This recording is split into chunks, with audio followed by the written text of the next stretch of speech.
Welcome to One Thought at a Time with Ian Travers, where we get curious about what makes us tick. This is a bit different from the normal episode, as I can't quite believe, but it is just over a year since we launched our first podcast episode, the first One Thought at a Time. I thought I would just take the opportunity just to share with you some of the highlights or things or messages that have stuck with me over the last year. I'm not going to go through every episode, and it by no means means that the episodes that I don't mention that I didn't enjoy as much, but just a couple of things that really resonated for me. So let's kick off. Our first guest of the year was Mel Greaves, and I was absolutely fascinated by Mel's approach to life and using it as an exploration. So let's let Mel, in his own words, tell us about his exploratory life. So my professional journey, I think it would start with a conversation that I had with a careers advisor back in school who said, what do you want to do for if you want to go to university? And I said, well, I want to go there, but I don't know what I want to do, but I like physics and I like chemistry. And he said, well, if you add those two together, you kind of get material science. And I said, okay, I'll do that. Loved it, had a great time, and went to industry, into aerospace, worked at Rolls-Royce as a metallurgist to start with. And I can remember back to those days. This is going back to 1987, 88 sort of time. And I can remember being in the white lab coat, walking up and down the shop floor, working on aerospace parts and thinking, this is it. This is what I want to do. This is fantastic. And seeing people move off into leadership positions and things like that and thinking, well, why would you want to do that? You know, this is cool. This is great stuff. And if you wind the clock forwards to, a 32-year career, as it was in aerospace, it never panned out like that at all. Of course, there was tons of change. And if I look back over my career, it was never planned to be like that, and I used to do presentations to young graduates and new starters in companies who would say, tell us all about your career and how it's all worked out and everything else. And I said, well, let me stop you there. Who's got a career plan? And they'd all kind of hold their hands up and say, yeah, we've got a career plan. And these are like 20-year-old kids, And I'd say, okay, well, that's great. So if you got it with you today? They said, yeah. Okay, tear it up. And they go, well, what? I say, well, tear it up, because it's not going to happen like that. What you think is going to happen is not going to be like that. And so just go with it. Just follow where your passions are.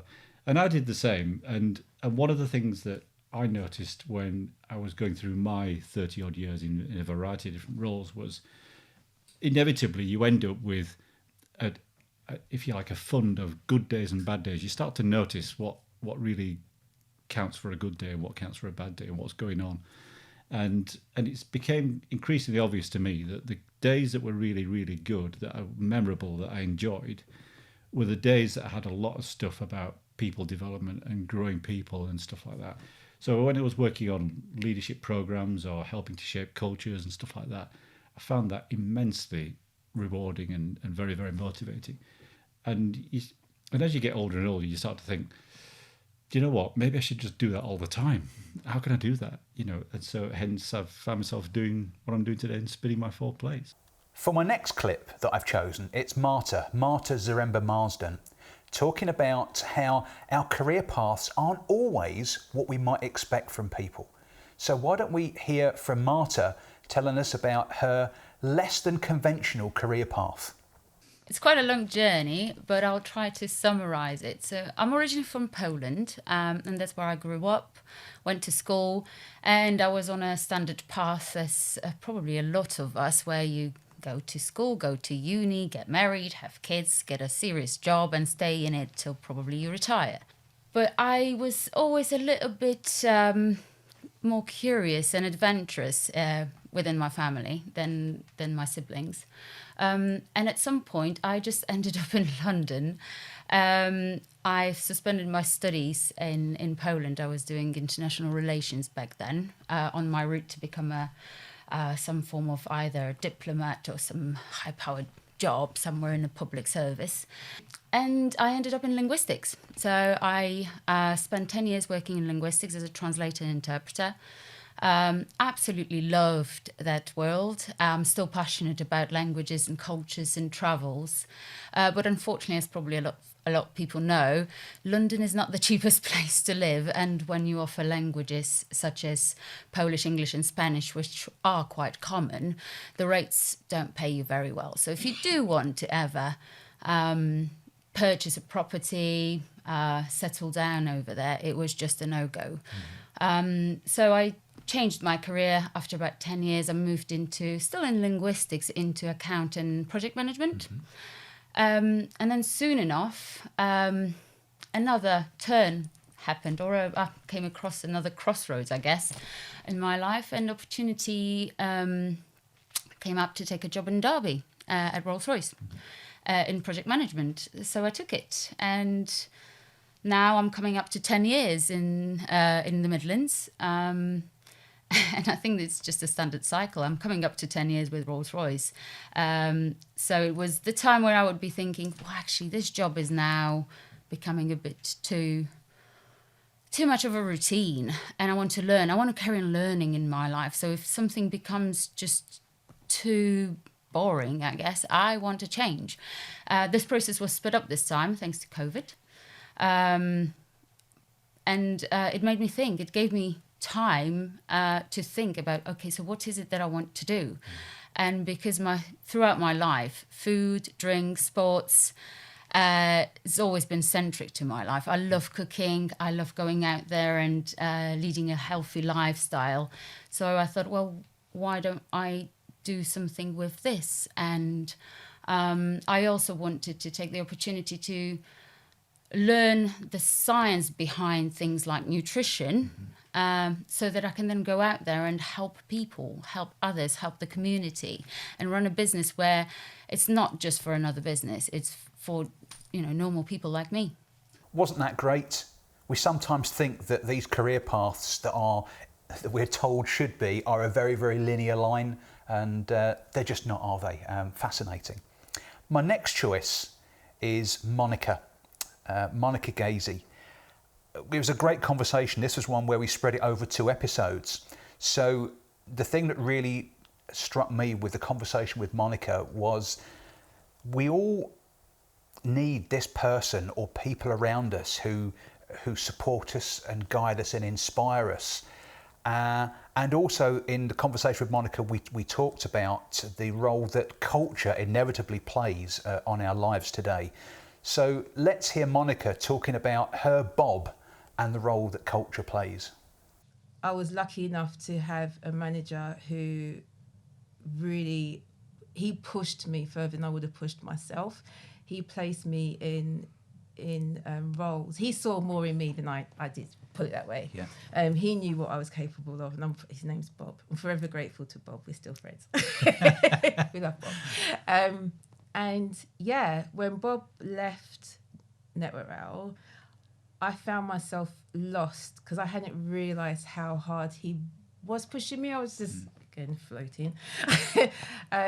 And yeah, I was kind of like, this place isn't really for me, because the opportunities I had were because Bob was there. So that was a real kind of mind opener for me. I hadn't realised how naive I'd been in that, these opportunities were always there for someone like me.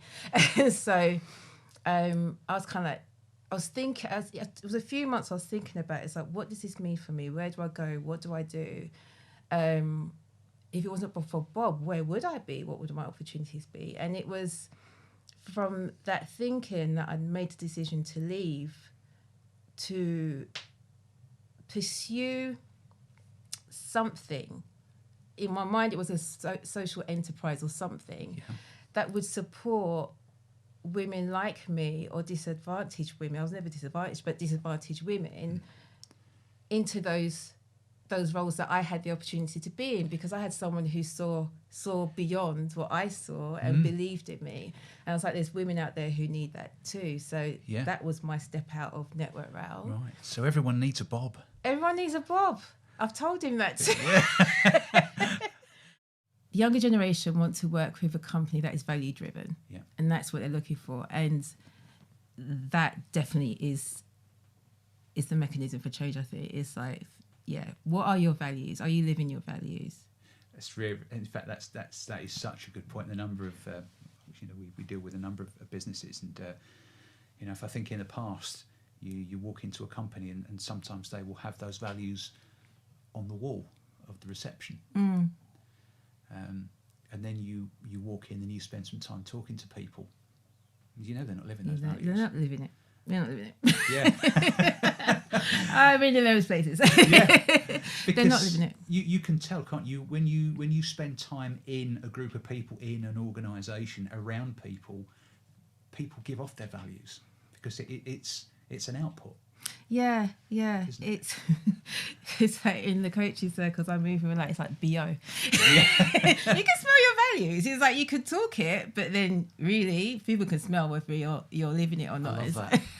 I love that. That is brilliant. Cultures like BO. That's great. That's but it's true though, isn't it? Yeah. You can't hide it. Yeah, it's saying and doing, isn't it? Or talking the talk, walking the however you want to describe it. Yeah, absolutely. I love that. So thought-provoking stuff. And for the last clip that I really wanted to introduce to you today was Sam Callahan. And the thing that really struck me with the conversation with Sam was two things, really. The first was that we're often told what's the right way of doing things. You should do this. Oh, you need to do this. And the theme that really came from Sam was, yeah, but I don't want to do that. That's not where my passion's taking me. And this relentless doing things his way really strung out for me. And of course, the thing that makes that possible that Sam talks about is the importance of your family and friend support network. So let's hear Sam talk about that. At the age of 15, I was like, no, I'm going to be a commercial music artist, a pop artist. Right. Which meant that I kind of rebelled in these theatre classes where they wanted you to sing and I don't know, connect with the audience and be all dramatic. And I sort of wanted to be the whole boy band thing. And I was like, and then they'd tell me off for it. And I'd be like, yeah, but I don't want to do that. So that was that. Came out of school, I did an audition and got signed to a mixed gender pop band that was managed by Jerry Halliwell, Spice Girl, Ginger Spice, and Simon Fuller, who ran 19 Management, which is now XIX Entertainment. But they managed the Spice Girls, the Beckhams, all these people. So I did that, and it was great. It was very chaotic. And I got to the point in the end where I left and wanted to become a solo artist. I think that was kind of what I wanted the whole time. So there's a couple of things here. Which so this thing where you were kind of being maybe just slightly pushed down one particular performing way, and you said, I want to do it this way. Yes. And then, you're in the band, and then you think, yeah, but I want to do it this way. Is this a theme here? Yes. So I had a real affinity as a teen growing up for Robbie Williams. Right. Which is in this day and age, at this time, with my music tastes now and stuff, is slightly strange, because I never loved him because he was the best singer. I never loved him because his music was great. I loved him because he was an incredible performer. And I still stand by that. But I think as a kid, he left to take that and became this incredible solo artist. And I used to watch Robbie Williams at Nebworth over and over again, the concert. And I think in my head, I wanted a route into the music industry. So I did all these different jobs, and I got into the pop band and bits and bobs, but I always wanted to be solo. And I suppose follow that kind of route. The music was going to be different. My music is very different to what Robbie's ever was, but I wanted to try and follow that route. Yeah. So an interesting set of clips. They were just ones that stuck in my mind. I've enjoyed every single conversation that I've had over the last season. What would be really interesting is you've probably listened to the podcast and you've had things which have really resonated with you. I'd love to hear what those are. And also, if you've got any thoughts about people that you would like to see interviewed on the One Thought at a Time podcast, we'd also love to hear that too. So thanks again for supporting the podcast throughout this year. And if you have been, thanks for listening.